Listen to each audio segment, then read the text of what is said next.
Então eu conversei com o pai da Isadora, o depoimento que ele deu foi assim, sabe, muito triste, porque você se coloca no lugar da pessoa, sabe, de repente você está levando uma vida normal, você recebe um telefonema, sua filha foi encontrada morta, e eu cobri o caso do maníaco do parque quase que todo.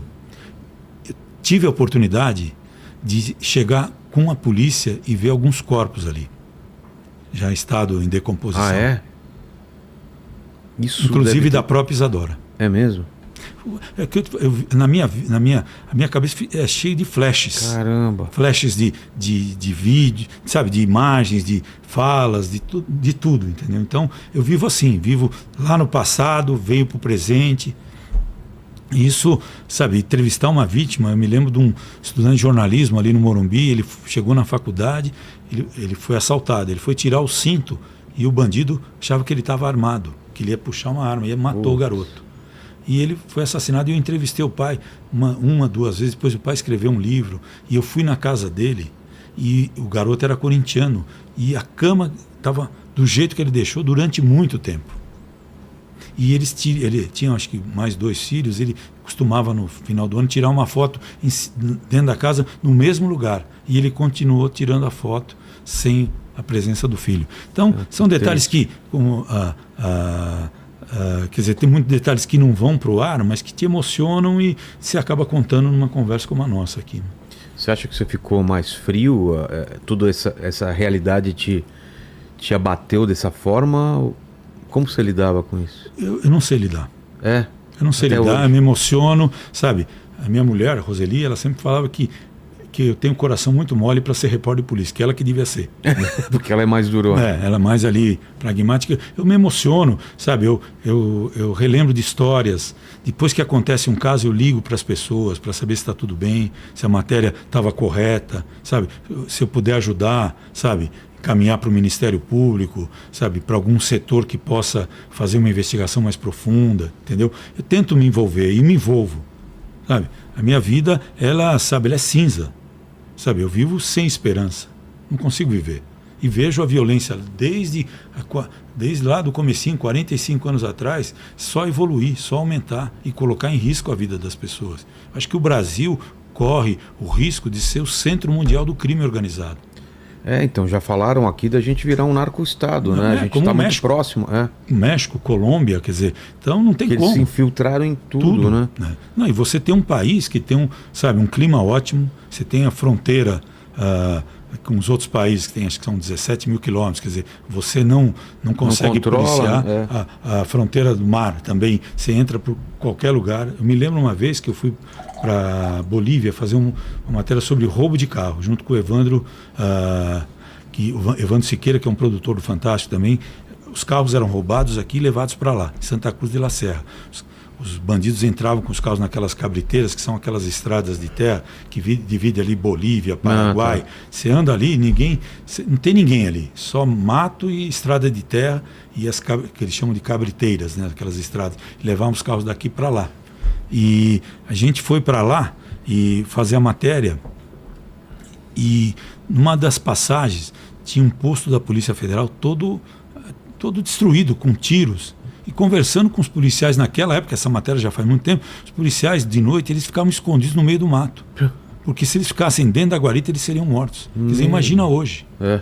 E nessa matéria que a gente foi fazer, descobrimos um carro roubado que estava na casa de um funcionário da polícia de Santa Cruz de la Serra. O carro roubado aqui no Brasil estava lá, com a mesma placa do Brasil. Aí localizamos até a vítima, fui fazer uma entrevista com ela e tal. Matéria interessante para mostrar, sabe, não tem como. O Brasil, é isso que eu falei, além das fronteiras, você tem aí, para qualquer cidade média que você vai, você tem um pequeno aeroporto, você tem um hotel, você para um avião, desce, tranca o avião e vai para o hotel. Eu já saí daqui de São Paulo, junto com o repórter do Globo e um delegado, para fazer matérias para a máfia, sobre a máfia colombiana. A máfia colombiana pegava o éter e acetona do Brasil, levava para lá, né, refinava a cocaína, trazia para cá e mandava para fora, entendeu? Nós saímos num avião pequeno, fomos até Tabatinga e Letícia, que é a divisa entre o Brasil e a Colômbia, sem ninguém parar a gente. Você fechava o avião, dormia no hotel. Quer dizer, isso acontece. Esses aeroportos pequenos ou médios ou grandes, você desce com o avião, você não sabe o que está sendo levado dentro daquele avião. Verdade. Se é arma, se é droga. Sabe, quem vai fazer esse policiamento? Quem vai investigar? Polícia, acho que nós acordamos tarde, viu, Vilela? Nós, sociedade, né? Mas as autoridades, agora se discute aí PEC da segurança, isso não vai resolver. Como você falou aqui, vai virar um narco-estado. Isso é muito grave. Mano. E você já teve medo em alguma dessas reportagens de morrer? O medo faz parte, né? Medo. Já tive situações complicadas. Situações bem complicadas?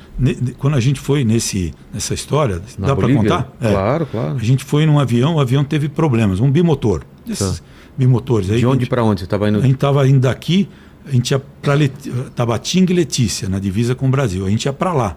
Com o piloto daqui, o delegado, eu e o repórter do Globo, Nicolau Fará. No caminho, na região de Vilhena, como o piloto estava sozinho, a gente se revezava com ele, sentava do lado dele para consultar cartas náuticas ali e tal, sabe? Para saber, mas porque não tinha GPS, não tinha nada, né? Então, ia ali, era um voo visual que a gente estava fazendo. Quando eu estava no fundo lá, dando uma cochilada, quando eu acordo, estava chovendo e uma marca, um vazamento de óleo, uma marca de óleo assim na asa. E eram 2 motores, e eles procurando um lugar para descer. Descemos em Vilhena com o motor parado. Que desespero. Sabe? Aí, para continuar a viagem, o delegado teve que requisitar 2 pilotos envolvidos com o crime que estavam presos, com um avião apreendido, porque eles faziam o seguinte: eles tiravam os bancos de trás, deixavam só o banco do piloto e do copiloto, e ali naquele espaço colocavam os tambores de éter e acetona. Então aquele cheiro de éter e acetona no avião. E os pilotos criminosos, né, tiveram que parafusar bancos para a gente ir. A gente foi em cima da floresta amazônica. Quando está lá em cima, o piloto falou: o motor está falhando.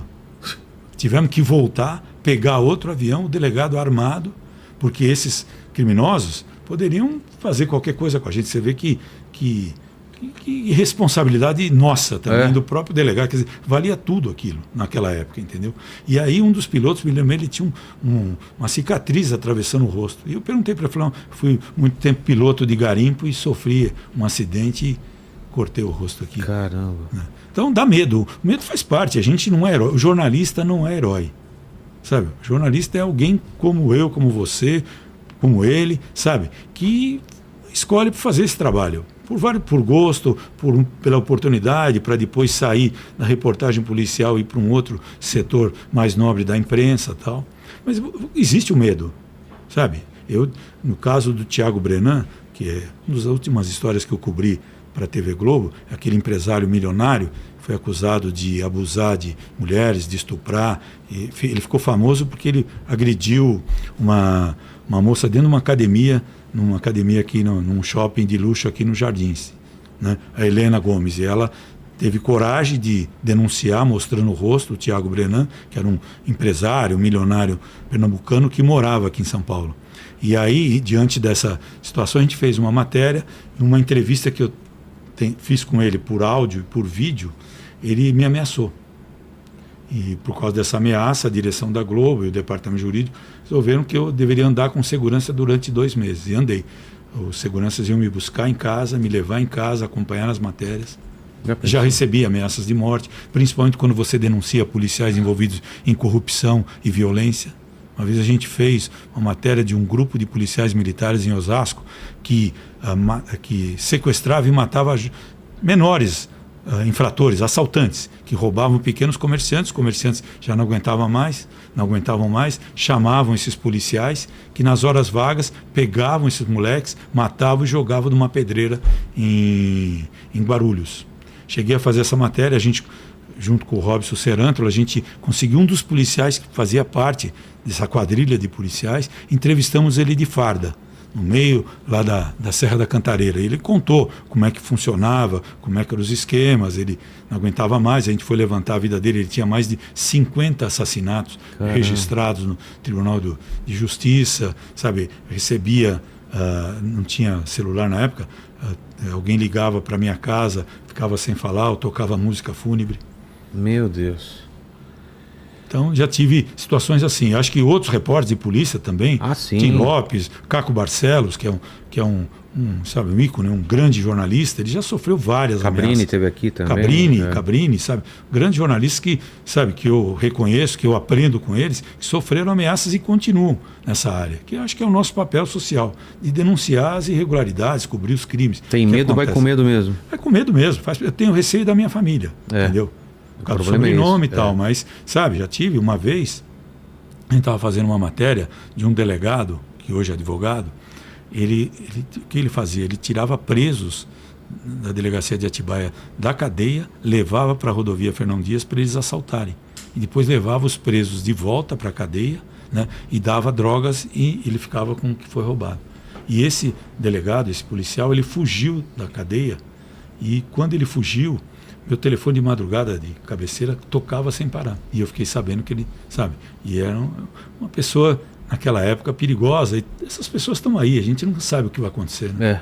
E o cara não tem nada a perder, né? Então... E outra, para você simular um assalto, um roubo, tantas pessoas morrem assim quase diariamente no país por roubo de moto, de carro, etc. Exato. Simulam um assalto. Exato.